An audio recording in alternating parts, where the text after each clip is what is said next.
The Solidarity Against Disability Discrimination (SADD) demonstration has been ongoing since March 24th. SADD is demanding the guarantee of the disabled's mobility and the budget for their rights through protests.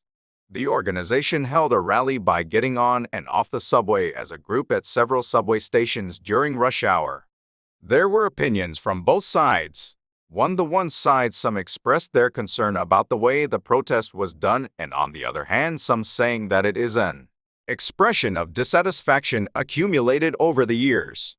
Let's learn about the rights of people with disabilities today. What are mobility rights? Mobility rights are the rights to move from one place to another. Although it is not explicitly stipulated in our Constitution, mobility rights can be considered a fundamental right of the people according to the right to pursue happiness, equality, and the state's duty to protect the disabled. Mobility rights have greater meaning for people with limited mobility or wheelchairs. Even today, most public transportations is inconvenient for the disabled to use. In 2001, a person with a disability in his 70s fell and died while using a wheelchair lift on the subway.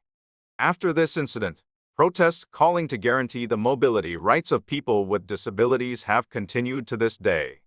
As a result of the protest, the Act for the Promotion of Transportation Convenience of Mobility Disadvantaged Persons, Transportation Disadvantaged Act, was enacted.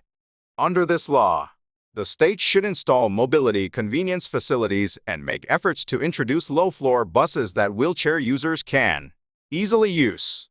What are access rights? Access rights appeared along with mobility rights discussed earlier. It refers to the right of the disabled to use all facilities equally and freely to access information per the Act on the Guarantee of Convenience Promotion of Persons with Disabilities, Senior Citizens, Pregnant Women, and Nursing Mothers, Act on the Convenience of the Disabled, etc. Therefore, public buildings, public facilities, and convenience facilities should guarantee that people with disabilities can move in the shortest and the most convenient way possible. Education rights and labor rights. Education and labor rights, guaranteed by the Constitution, are also among the basic rights that disabled people cannot fully enjoy. Therefore, several systems are being implemented for the disabled in Korea.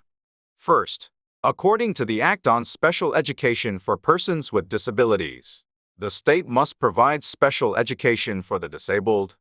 All schools cannot deny admission to the disabled based on their disability when the disabled want to enroll.